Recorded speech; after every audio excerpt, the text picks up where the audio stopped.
네. 자, 오늘 섬김에 관한 말씀을 좀 보려고 합니다. 섬김에도 품격이 있다. 지난주에는 우리 교회의 일꾼을 뽑는 날이었습니다. 한 분의 장로가 세워졌고 10분의 안수 집사가 세워졌습니다. 안수 집사 10명 좀 많지 않나 이렇게 생각하실지 모르지만 한동안 저희가 안수 집사님을 세우지 않았기 때문에 그렇게 많은 숫자라고는 생각이 되지 않습니다. 혹 여러분 중에 뭐 저런 사람이 뭐 저런 자리를 벌써 하게 되었나 이렇게 생각하실지도 모르는데 그게 그렇지가 않습니다. 저도 이제 목사 된 지가 벌써 한 15년째가 되거든요. 안수를 받은 게 15년 전에 이제 받았는데 전도사였다가 어느 날 갑자기 목사가 된 거예요. 그 다음 날로 목사가 된 거죠. 안수 받고. 근데 제가 저를 봐도 참 한심한 겁니다. 이게 목사가 저 모양인가 이런 생각이 드는 거예요. 근데 목사가 되고 나서 성도님들이 목사라고 불러주니까 그 모양을 조금씩 갖춰 가더라고요.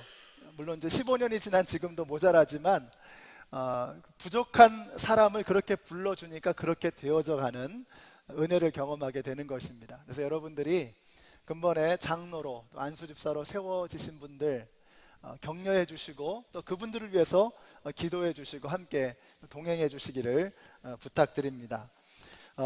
근데 이제 지난주에 이렇게 보니까 장로 되시고 이제 안수집사 이렇게 선출이 되니까 이 사람들이 이걸 뭐 축하를 해줘야 되는지 아니면 이제부터 고생 시작이니까 뭐 삼가 애도를 표합니다 뭐 이래야 되는지 굉장히 이렇게 망설이시는 것 같아요.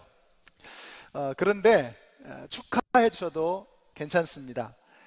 물론 이제 이해는 됩니다. 예수님도 그러셨죠. 아무든지 나를 따라오려거든 자기를 부인하고 자기 십자가를 지고 나를 쫓을 것이니라. 그러니까 이 길이 쉽지 않다는 그런 말씀입니다. 그러나 예수님께서 이 말씀을 하실 때에는 야 니들 이제부터 죽었어. 이제 행복 끝 고생 시작이야. 뭐 이런 톤으로 말씀하신 게 아닙니다. 그래서 이 말씀을 하신 바로 다음에 예수님께서 이런 말씀을 하세요. 우리 같이 한번 읽어보실까요? 시작. 지금 이 세상에서는 박해도 받겠지만 집과 형제와 자매와 어머니와 자녀와 논밭을 100배나 받을 것이고 오는 세상에서는 영원한 생명을 받을 것이다. 고생 끝에 낙이 온다 그러죠. 힘든 길이지만 이 길은 신바람 나는 길이라는 말씀입니다. 그래서 바울은 이렇게 말합니다. 생각건대 현재의 고난은 장차 우리에게 나타날 영광과 좋게 비교할 수 없도다. 예수님도 바울도 자신 있게 말씀하시는 겁니다. 물론 이 길이 쉬운 길이 아니지만 이 길, 이 고난의 길, 가시밭길, 좁은 길, 십자가의 길, 이 길이 쉬운 길이 아니지만 이 길을 통해서 누리게 되는, 얻게 되는 하나님의 생명은, 영원한 생명은, 하나님의 은혜는 좋게 비교할 수 없다는 것입니다. 자신 있게 말씀하시는 거예요. 이 길이 축복의 길이라고 말씀하시는 것입니다. 그러므로 여러분 주저하지 마시고 축하해 주시기 바랍니다. 물론 고생이 되겠죠. 우리가 중직이라고 할 때 중직은 무거운 것입니다. 왜 무겁습니까? 목에 힘주고 무게 잡으라고 무거운 것이 아니라 더 밑으로 내려가는 거예요. 더 밑으로 내려가서 더 많은 사람들의 짐을 함께 져주어야 하기 때문에 그것이 무거운 것입니다. 어깨가 무거운 것이죠. 그래서 더 많은 문제를 만나게 될 것이고 더 많은 도전을 받게 될 것입니다. 그러나 예수님이 분명하게 말씀하십니다. 이 길은 고난의 길이고 쉽지 않은 길이지만 축복의 길이라고, 장차 올 영광과 좋게 비교할 수 없다고 예수님께서 자신 있게 말씀하시는 거예요. 오늘 이번에 우리 안수 집사로 또 장로로 세워주신 11분의 우리 임직자님들, 우리 하나님께서 주실 축복을 기대하면서 멋지게 그 섬김의 길을 걸어가시는 여러분 모두가 되시기를 예수님의 이름으로 축원합니다. 지난주에는 우리 일꾼들을 뽑았고 이제 오늘은 사역 박람회가 있습니다. 모두가 다 일하실 분들을 세우는 그런 자리입니다. 하여튼 우리가 일복이 터졌습니다. 그래서 오늘은 이 섬김에 관한 주제를 가지고 말씀을 상고해 보려고 합니다. 섬김이 왜 중요할까? 여러분 우리가 믿음이 성숙한다는 말이 무엇입니까? 믿음이 성숙한다는 것은 예수님을 닮는 것입니다. 그럼 예수님의 무엇을 담는 것이냐? 두 가지입니다. 예수님의 순종과 예수님의 섬김입니다. 예수님은 하나님이시지만 아버지께 순종하셨습니다. 순종할 필요가 없는 분이시지만 순종하셨다는 거예요. 그래서 우리는 순종을 통해서 예수님을 닮아갈 수 있습니다. 내가 아는 게 많지만, 내 생각은 다르지만, 그러나 당에서 결정했으니까, 또 우리 팀장이 그렇게 결정했으니까 순종하며 따라가는 겁니다. 그걸 통해서 우리는 예수님의 성품을 배우게 되는 것이죠. 또 한 가지는 섬김입니다. 섬김. 예수님은 섬기러 오셨다고 말씀하셨어요. 내가 섬김을 받으러 온 것이 아니고 섬기려 하고 많은 사람들의 대속물로 주기 위해서 왔다라고 말씀하시는 거예요. 그러니까 예수님이 왜 오셨어요? 섬기고 죽기 위해서 오셨다는 거예요. 우리를 위해서. 그래서 예수님은 곧 섬김의 삶을 사셨습니다. 우리가 예수님을 닮아간다는 것은 바로 예수님의 섬김을 닮아가는 것입니다. 우리가 이렇게 순종을 통해서, 섬김을 통해서 우리의 믿음이 성장하게 되는 것은 순종도 섬김도 다 자기를 부인하고 자기를 꺾는 일이기 때문에 그렇습니다. 내가 생각했지만 내 생각을 꺾고 주님의 말씀을 따라가는 것입니다. 내 욕망은 이것을 하고 싶지만 이 일을 하지 않고 주님이 명하신 이 일을 하는 것입니다. 그게 바로 섬김이죠. 그래서 우리는 순종과 섬김을 통해서 우리의 자아를 부인하고 자기를 부인하고 예수님을 닮아가는 성장의 모습을 경험하게 되는 것입니다. 여기 계신 여러분들이 순종과 섬김으로 예수님을 닮아가는 그 성숙의 길을 걸어가시는 여러분들이 되시기를 바랍니다. 그래서 우리가 올해로 세 번째 사역 박람회를 하는 겁니다. 사역 박람회를 왜 하느냐? 사역 박람회는 여러분에게 섬김의 기회를 드리는 것입니다. 우리가 교회를 구경꾼처럼 왔다 갔다 해서는 믿음이 성장할 수 없습니다.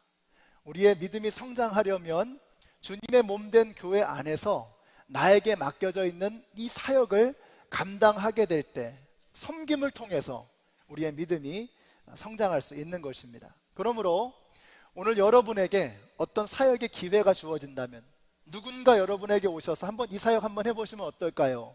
라고 제안하시고 여러분의 마음이 움직인다면 도망치지 마시고 여러분 포기하지 마시고 한번 그 사역을 해보시기 바랍니다. 하나님이 여러분을 사용하기를 원하십니다. 여러분과 함께 주님의 몸된 교회를 함께 이끌어 가기를 주님은 원하시는 것입니다. 하나님은 여러분이 이 주님의 몸된 교회 안에서 여러분의 자리를 찾고 여러분의 그 사역을 감당하기를 원하는 것입니다. 그래서 우리가 주님의 백성이라면, 하나님의 자녀라면 하여튼 누구를 막론하고 모든 사람들이 다 섬기는 자리로 나아가야 합니다. 그것이 꼭 클 필요가 없습니다. 작은 것이라도 좋습니다. 이렇게 강단에 물 한 잔 올려놓는 것, 주보를 접는 것, 또 주차장에서 섬기는 것, 이 모든 것들이 다 귀한 것입니다. 소중한 것입니다. 주님의 몸을 지탱하는 너무나도 소중한 사역이 되는 것입니다. 그래서 우리 모두가 다 섬겨야 되는 거죠. 그런데 다 섬겨야 하는데 그 섬김에도 품격이 있다는 것입니다. 정말 주님이 원하시는 섬김의 모습이 있다는 것입니다. 그래서 우리가 어떻게 하면 정말 품격 있는 명품 섬김을 할 것이냐 하는 것입니다. 자, 우선 첫째, 둘째 시작하기 전에 기본으로 바닥에 깔아야 하는 것을 말씀드리고 싶습니다. 오늘 본문의 첫 절, 9절이죠. 자, 9절에 보니까 뭐라고 했습니까? 사랑에는 거짓이 없어야 합니다. 악한 것을 미워하고 선한 것을 굳게 잡으십시오 하면서 사랑을 이야기합니다. 좀 이상하죠? 섬김에 관한 말씀을 주시는데 먼저 사랑을 말씀하시는 거예요. 무슨 뜻이냐? 우리가 섬김을 하기 전에 먼저 바닥에 깔아야 하는 것이 있다는 것입니다. 그래서 바닥에 사랑을 깔지 않으면 그 섬김은 꽝이라는 겁니다. 꽝. 그래서 우리 한번 옆에 있는 분들에게 말씀해 주세요. 우리 사랑을 깔자. 말씀해 주세요. 사랑을 깔자. 사랑을 까십시다. 첫째, 둘째 제가 말씀을 드리기 전에 사랑을 깔아야 합니다. 어느 무더운 여름날 스님이 시주를 하시다가 더워서 냉면을 드시고 싶으셔서 냉면 가게, 냉면집에 들어가셨습니다. 여기 평양냉면 곱빼기 주세요. 이제 냉면을 시키신 거예요. 근데 이 웨이터가 이게 좀 걱정이 되는 겁니다.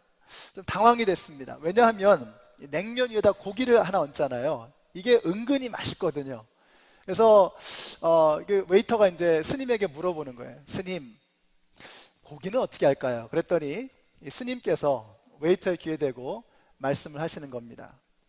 고기는 바닥에 깔아, 이 자식아. 원래 제가 여기다가는 다른 글을 써놨는데 이렇게 쓰면 너무 원색적이어서 자식아로 바꿨습니다. 고기는 바닥에 깔아, 이 자식아. 우리가 예수 믿는 사람들이 언제나 바닥에 깔아야 되는 게 있습니다. 그게 뭐냐? 바로 사랑입니다. 하여튼 교회에서나 밖에 나가서나 뭘 하든지 간에 그리스도인들은 바닥에 사랑을 깔고 시작해야 됩니다. 우리가 옛날에 한국에서 이사 갈 때 이사 가서 제일 먼저 하는 게 뭐죠? 벽지 붙이고 그 다음에 장판 까는 겁니다. 장판 깔아야 장롱 들어오고 책상 들어오는 겁니다. 다른 거 들어오기 전에 제일 먼저 해야 되는 게 장판부터 까는 거예요. 제가 제 아내가 하여튼 제일 잘하는 음식 중에 하나가 캘리포니아 롤입니다. 캘리포니아 롤. 캘리포니아 롤은 워싱턴 최고. 여러분 뭐 캘리포니아 롤에도 뭐 이렇게 잘하고 못하는 게 있나 하겠지만 이게 또 급이 다릅니다. 제가 옛날에 그 스시집에서 김밥 좀 말았거든요. 김밥 말았는데 제가 이제 그 배운 걸 갖다 제 아내한테 전수를 했어요.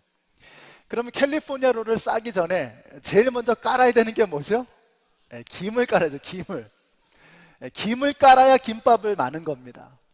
우리 예수 믿는 사람들 하여튼 기본적으로 뭘 하든지 간에 일단 뭐 하나 둘 따지기 전에 제일 먼저 깔아야 되는 게 뭐냐면 사랑을 깔아야 됩니다. 김을 깔듯이 사랑을 깔아야 되는 거예요. 사랑 깔지 않고 하는 모든 섬김은 다 꽝이라는 겁니다. 그래서 우리의 모든 섬김 가운데 사랑이 깔려야 되는 겁니다. 저는 이렇게 좀 산티나게 말했지만 이게 성경 말씀입니다. 우리 한번 같이 한번 읽어보실까요? 시작. 내가 사람의 방언과 천사의 말을 할지라도 사랑이 없으면 소리나는 구리와 울리는 꽹과리가 되고 내가 예언하는 능이 있어 모든 비밀과 모든 지식을 알고 또 산을 옮길 만한 모든 믿음이 있을지라도 사랑이 없으면 내가 아무것도 아니요 내가 내게 있는 모든 것으로 구제하고 내 몸을 불사르게 내어줄지라도 사랑이 없으면 내게 아무 유익이 없느니라. 아멘이십니까? 무슨 뜻입니까? 아무리 대단한 일, 아무리 엄청난 일, 내 몸을 불사질러주는 그런 엄청난 일을 할지라도 그 바닥에 사랑을 깔지 않으면 아무런 소용이 없다는 것입니다. 아무런 유익이 없다고 말씀하고 있는 것입니다. 저는 우리 교회에서 벌어지는 모든 일들 가운데 먼저 사랑부터 깔고 시작하는 그런 은혜가 있게 되시기를 바랍니다. 어느 곳에서나 교회 여기저기에 그냥 사랑부터 깔고 시작하는 거예요. 사랑은 첫째, 둘째 이런 게 아닙니다. 그냥 바닥에 먼저 깔고 시작해야 되는 것입니다. 전제 조건입니다. 그러므로 여러분이 일은 기가 막히게 했어요. 아주 대단한 일을, 대단한 성취를 했습니다. 그런데 사람이 다쳤다. 그러면 꽝입니다. 우리가 아무리 엄청난 일을 하고 아무리 대단한 성과를 거뒀다고 할지라도 그 과정 속에서 사람이 다쳤다. 그러면 꽝인 겁니다. 그래서 교회에서는 하여튼 얼굴 붉히면서 일할 이유가 없습니다. 왜냐하면 교회에서는 과정이 중요한 거예요. 사랑으로 깔고 그리고서 사람들을 대하고 그리고서 일을 해야 되는 것입니다. 그러니까 막 교회에서 이러다 얼굴 붉히고 막 고성을 지르고 막 소리 지르고 꽝입니다. 꽝. 아무것도 아닌 겁니다. 그런 분들 만나면 귀에다 대고 말씀해 주세요. 깔아 이 자식아. 뭘 깔아요?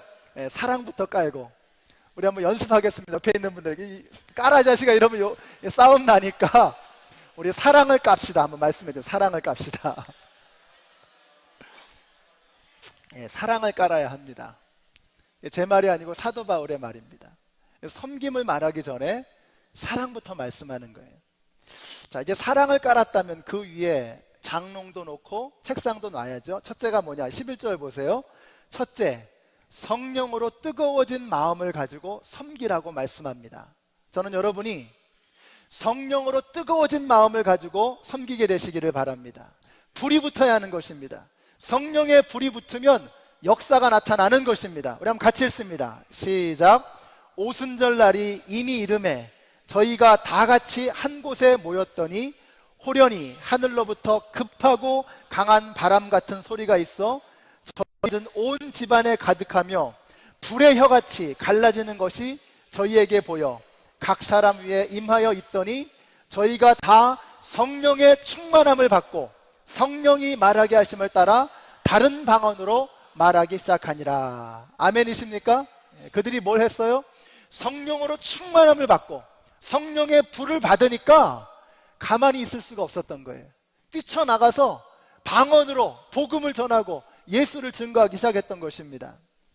오늘 여기 계신 모든 심령 가운데 성령의 불이 임하게 되시기를 축복합니다. 이 자리에 힘들고 지쳐서 정말 꼼싹달싹 하기를 원치 않는 그런 분이 계실지 모릅니다. 그러나 그 심령 위에도 성령의 불이 붙으면 움직이기 시작하는 것입니다. 꿈쩍도 안 할 것 같은 산 같은 도시만한 항공모함도요, 그 엔진에 불꽃이 하나 팍 치면, 엔진에 불꽃이 튀면 그때부터 피스톤이 움직이고 터빈이 돌아가고 프로펠러가 움직이기 시작하는 거예요. 성령의 불이 붙으면 어떠한 사람도 어떠한 심령도 움직이기 시작하는 것입니다. 저는 우리 성가대원들의 찬양 위에 성령의 불이 임하게 되시기를 바랍니다. 이 자리에 여러분 어떤 심령으로 오셨을지라도 그 심령 가운데 불이 임하게 되시기를 바랍니다. 우리 찬양팀의 마음에 성령의 불이 임하게 되시기를 바랍니다. 저기 방송실에 성령의 불이 임하게 되시기를 바라요. 주차장에, 애기방에, 주방에 성령의 불이 붙으면 그 하나님의 능력으로 일하기 시작하면 우리가 멈출 수 없는 하나님의 역사가 나타나게 되는 것입니다. 불이 임하면 인상 쓰고 지쳐 쓰러져 있을 수가 없습니다. 그냥 막 빵긋빵긋 웃으면서 뛰어다니는 거예요. 움직이지 않을 수가 없는 것입니다. 눈치 보고 도망칠 이유가 없습니다. 여러분, 우리가 주님을 섬기지 못할 이유, 하나님께 예배드리지 못할 이유, 가만히 주저앉아 있을 이유는 산처럼 많습니다. 그러나 성령의 불이 임하면 멈출 수가 없는 것입니다. 그것이 바로 초대교회에 일어났던 역사입니다. 여러분, 주위에서 이 유대인들이 예수 믿는 사람들을 죽이기 위해서 혈안이 되어 있었습니다. 사방이 둘러막혀 있었습니다. 그들이 복음을 전할 많았습니다. 그러나 그 다락방에 성령의 불이 임했을 때 그들은 가만히 있을 수가 없었던 거예요. 내가 너희 말 듣는 것이 옳은지, 하나님 말씀 듣는 것이 옳은지 너희가 판단하여 보라 하면서 그들은 뛰쳐나갔던 것입니다. 여러분, 여러분이 섬기지 못할 이유, 여러분이 주저앉아 있을 이유 산처럼 많습니다. 그러나 두려워하지 마십시오. 거기 그냥 그대로 있지 마십시오. 여러분의 심령에 성령의 불이 임하기만 하면 여러분이 움직이게 되는 것입니다. 성령의 불을 사모하세요. 하나님이 주시는 그 힘으로 일하십시오. 그러면 그때부터 멈출 수 없는 주의 역사가 일어나게 되는 것입니다. 같이 한번 읽어보실까요? 시작. 말을 하는 사람은 하나님의 말씀을 전파하는 사람답게 하고, 봉사하는 사람은 하나님께서 주시는 힘으로 봉사하는 사람답게 하십시오.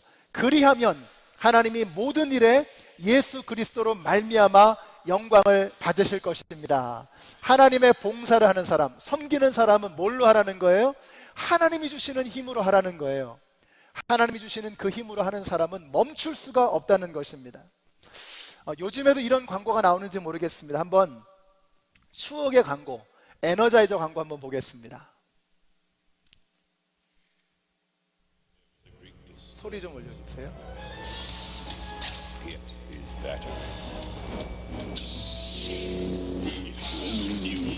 싸우는 거죠, 둘이. 네, 배러리가 나갔습니다.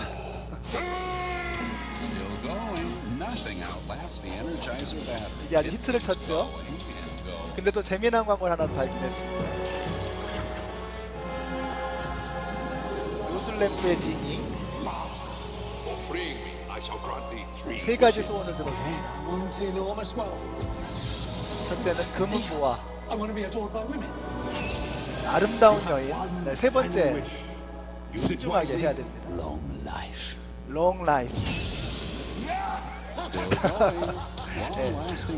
오랜 수명 원했더니 이제 에너자이저 버니가 된 거예요.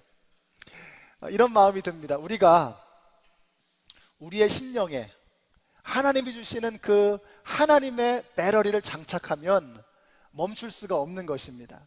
멈추지 않는 하나님의 에너자이저 서번트가 되는 거예요. 저는 여러분의 마음에, 여러분이 사람의 힘으로 일하지 마시고, 사람의 마음은, 사람의 힘은 제한되어 있습니다. 결국은 중간에 멈출 수밖에 없어요. 그러나 하나님이 주시는 힘으로 일한다면 멈추지 않는 것입니다. 여러분들이 하나님의 배러리로 장착하셔서 하나님의 에너자이저 서번트가 되셔서 멈추지 않는 주님의 일꾼들이 되시기를 우리 예수님의 이름으로 축원합니다.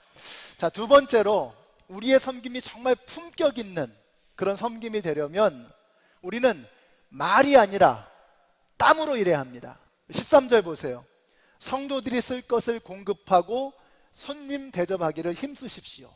구체적으로 섬기라는 것입니다. 쓸 것을 공급하라고 했습니다. 그러니까 그 사람이 무엇을 필요로 하는지를 알고 그 사람에게 필요한 것, 그 사람의 부족한 것을 채워주는 것, 이게 섬김이라는 거예요. 우리는 섬긴다고 하면서 어떻게 하죠? 내가 막 주고 싶은 것, 막 떠안기는 겁니다. 그 사람이 뭘 필요하는지를 생각하지 않고 남아도는 것, 내가 주고 싶은 거 그냥 막 떠안기는 거예요. 그거는 섬김이 아닙니다. 오히려 그 사람에게 부담을 줄 수 있어요. 정말 그 사람이 필요로 하는 것이 무엇인가, 그 사람이 쓸 것을 공급하라고 말씀하고 있습니다. 그 사람에게 필요한 것을 채워주는 섬김, 이것이 진정한 섬김이라고 하는 것입니다. 섬김에는 꼭 말이 많을 필요가 없습니다. 그냥 옆에 가만히 앉아져 있기만 해도 그것이 큰 힘이 될 때가 있습니다. 정말 그 사람의 손을 꽉 잡아주고 그 사람의 마음을 함께 아파해주고, 우리가 섬긴다고 하면서 말을 많이 하시는 분들이 있어요. 그럴 필요가 없습니다. 뭐가 이렇게 궁금해가지고 막 꼬치꼬치 캐물어요. 그러지 마세요. 이게 뭐 무슨 힘든 일이 있나 막 궁금해가지고 막 캐묻고 막 따져 묻고 그러지 마세요. 그냥 들어주는 겁니다. 함께 있어주는 겁니다. 그러다 그 사람이 말할 상대가 필요하면 같이 함께 대화해주고 자연스럽게 들어주는 거예요. 그게 진정한 섬김입니다. 우리가 너무 말로만 하려고 그래요.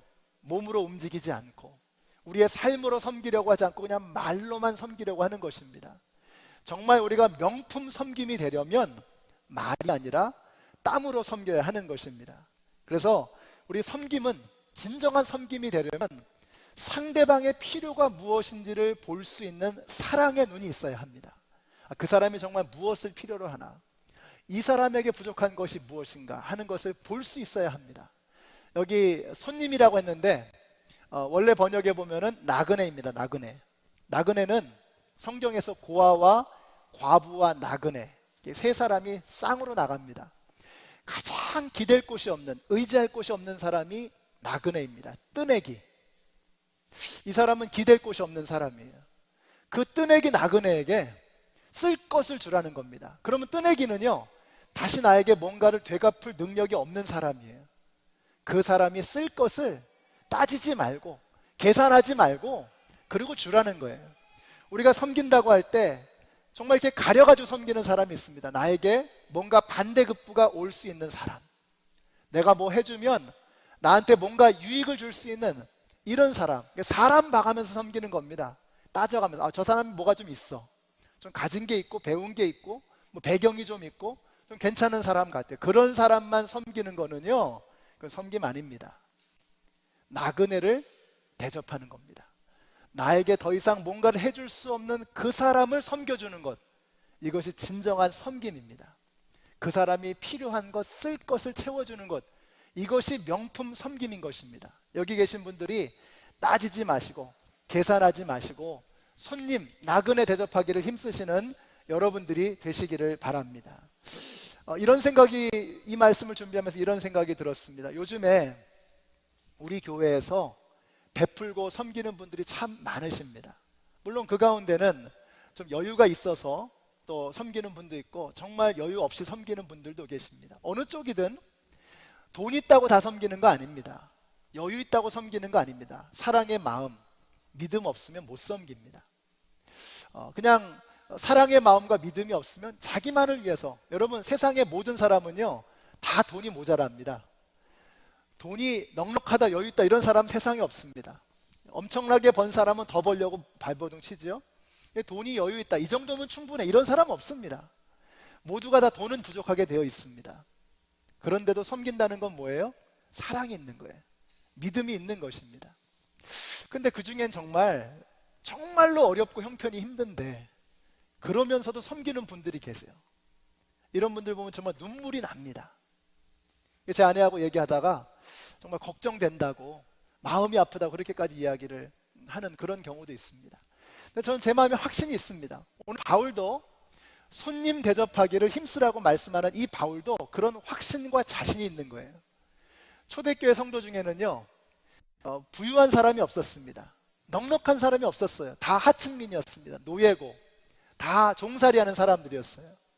카타콤에서, 지하 그 무덤에서 숨어서 예배드리는 사람들, 목숨 걸고 예배드리는 하층민들이었어요. 어느 누구도 여유 있는 사람이 없는 거예요.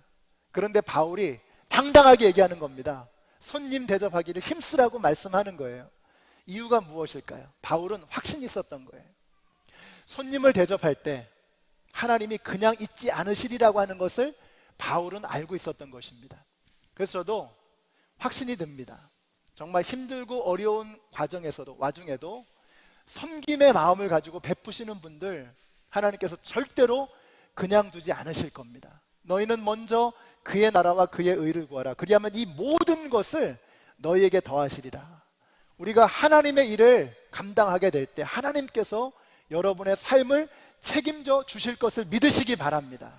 여러분에게, 그리고 여러분의 자자손손 하나님께서 그 은혜를 부어주실 것을 믿으시기 바랍니다. 말로만이 아니라 땀으로 섬겨야 합니다. 구체적으로 그 사람이 무엇을 필요로 하는지를 알고 그 사람을 섬겨야 하는 것입니다. 마지막으로 우리가 섬길 때 우리의 섬김이 정말 품격 있는 섬김이 되려면 큰 그림을 볼 수 있어야 합니다. 큰 그림을 보면서 섬길 때 그 섬김이 정말로 품격 있는 섬김이 되는 거예요. 큰 그림이 무엇입니까? 우리의 적이 누구인가를 아는 거예요. 여러분, 우리의 적이 누구입니까? 우리의 적은 사람이 아닙니다. 우리의 적은 사람 뒤에 있는 마귀입니다. 많은 경우에 이 큰 그림을 못 보는 거예요. 그래서 사람을 원수 삼아서 사람과 싸웁니다. 사람과 다툽니다. 이거 마귀가 속는 겁니다. 큰 그림을 보세요. 큰 그림을 보면 마귀가 그 뒤에 있는 게 보이는 겁니다. 우리가 큰 그림을 보면서 섬길 때 교회가 진정으로 하나가 되어질 수 있습니다. 사도 바울이 오늘 그 이야기를 하는 거예요. 이 로마서의 말씀을 통해서 우리가 큰 그림을 봐야 된다는 거예요. 그래서 17절과 18절 보세요. 같이 읽습니다. 시작. 아무에게도 악을 악으로 갚지 말고 모든 사람이 선하다고 생각하는 일을 하려고 애쓰십시오. 여러분 쪽에서 할 수 있는 대로 모든 사람과 더불어 화평하게 지내십시오. 저는 여러분들이 모든 사람들과 더불어 화평하게 되시기를 예수님의 이름으로 축원합니다. 이게 어떻게 가능하냐? 큰 그림을 보는 거예요. 큰 그림을. 우리의 적이 사람이 아니라 마귀라고 하는 것을 알고 큰 그림을 보면서 섬기게 되면 우리가 서로 화평할 수 있습니다. 하나가 되어질 수 있습니다. 우리가 워싱턴 DC 이 지역에 살지만 DC를 좀처럼 전체를 볼 기회가 없지요. DC 안에 있다고 DC가 보이는 게 아니죠. 어떻게 합니까? 연필탑 위에 올라가서 둘러봐야지 DC가 보이는 거예요. 큰 그림을 봐야 되는 겁니다. 우리 신앙생활 하면서도 큰 그림을 봐야 돼요. 우리가 세상에 살면서 점점 시야가 좁아집니다. 왜냐하면 세상에서의 삶이라는 것이 결국은 나밖에는 몰라요. 나밖에는. 우리가 일주일을 살면서 결국 훈련받는 게 뭐예요? 세상에서 강요받는 게 뭐예요? 나밖에 모르는 겁니다. 나밖에 모르는 삶, 이기적인 삶. 큰 그림을 볼 수가 없어요. 그럼 일주일에 한 번 교회에 나와서 우리가 해야 되는 중요한 일이 무엇입니까? 우리의 좁아 있는 시선을 넓히는 것입니다. 큰 그림을 보는 거예요. 시기와 경쟁과 질투와 다툼 속에서 세상살이를 하다가 주님 앞에 나와서 큰 그림을 보면서 시야를 넓히는 것입니다. 우리가 예수님 모르고 하나님 모르고 예배드림 없이 평생을 살아갈 때 우리의 마음이 밴댕이 소갈딱지처럼 좁아질 수밖에 없는 거예요. 세상이 그러니까. 그러나 주님 앞에 나와서 예배할 때 하나님의 말씀을 통해서 우리의 마음을 넓히는 겁니다. 넓히려면 마음이 찢어집니다. 마음이 아픈 거예요. 힘든 거예요. 내 마음대로 내 뜻대로 안 되니까. 그래서 하나님의 말씀으로 우리의 마음을 칠 때, 때릴 때 우리의 마음이 넓어지면서 찢겨지는 겁니다. 그렇게 마음을 넓혀야, 큰 그림을 볼 수 있어야 우리가 화평을 이룰 수 있고 진정한 섬김을 해나갈 수가 있는 것입니다. 오늘 여기 나오신 여러분들, 우리의 세상에서 좁아져 있는 그 마음을 넓히셔서 큰 그림을 보게 되시기를 바랍니다. 우리의 적은 결단코 사람이 아닙니다. 그 사람 뒤에서 나를 공격하고 조롱하는 마귀의 권세가 있는 겁니다. 이 큰 그림을 보지 못하면 우리는 진정한 참된 섬김을 해나갈 수가 없는 거예요. 이 큰 그림을 보지 못하고 열심을 다해 섬기면 섬길수록 다른 사람을 파괴하고 실족시키고 상처를 입힐 수밖에 없는 거예요. 그래서 오늘 말씀의 맨 마지막 절에서 뭐라 그래요? 선으로 악을 이겨라. 원수는 내가 갚겠다고 주님께서 말씀하시는 거예요. 너희는 다만 선으로 악을 이기라고 말씀하시는 거예요. 제가 이 말씀 묵상하면서 이런 느낌이 들어요. 우리가 왜 자식들한테 그런, 부모님들의 마음이 그거죠. 굳은 일은 내가 할게. 너는 잘 됐으면 좋겠어. 좋은 일은 네가 해. 이 부모님의 마음이잖아요. 굳은 일은 내가 할게. 힘든 일은 내가 맡을게. 너는 인생을 즐기며 살아야 해. 이 부모님들의 마음이에요. 저는 하나님의 이 마음이 바로 똑같다고 생각이 됩니다. 원수를 갚는 굳은 일은 내가 할게. 너는 다만 선으로 악을 이겨라. 어떤 상황이든지 간에 선으로 악을 이기라는 거예요. 여러분, 악을 이길 수 있는 방법은 선밖에는 없습니다. 악으로 악을 이길 수 없어요. 어둠을 이길 수 있는 방법은 빛밖에는 없습니다. 빛이 무엇입니까? 사랑하는 것입니다. 빛이 무엇입니까? 섬기는 것입니다. 빛이 무엇입니까? 서로 격려하고 위로하는 것입니다. 여러분, 악으로 갚지 마시고 선으로 악을 이기시기 바랍니다. 사랑으로, 예수님께서 우리에게 보여주신 그 사랑으로 악을 대할 때 진정으로 악을 깨뜨려 버릴 수 있는 거예요. 여기 계신 모든 성도님들이 사랑을 바닥에 까시고 여러분의 마음에 사랑이 바닥에 쫙 깔리게 되시기를 바랍니다. 그리고 여러분을 정말 주님께서 주시는 넓은 시야를 여러분에게 갖게 되시기를 바랍니다. 그 주님의 넓은 마음으로 여러분이 섬길 수 있게 되시기를 바라요. 여러분의 심령에 하나님의 파워를, 하나님의 능력을 장착하게 되시기를 바랍니다. 그래서 정말로 품격 있는, 하나님께서 기뻐하시는 그런 섬김을 할 수 있는, 말이 아니라 땀으로 섬기는 우리 모두가 되시기를 예수님의 이름으로 축원합니다.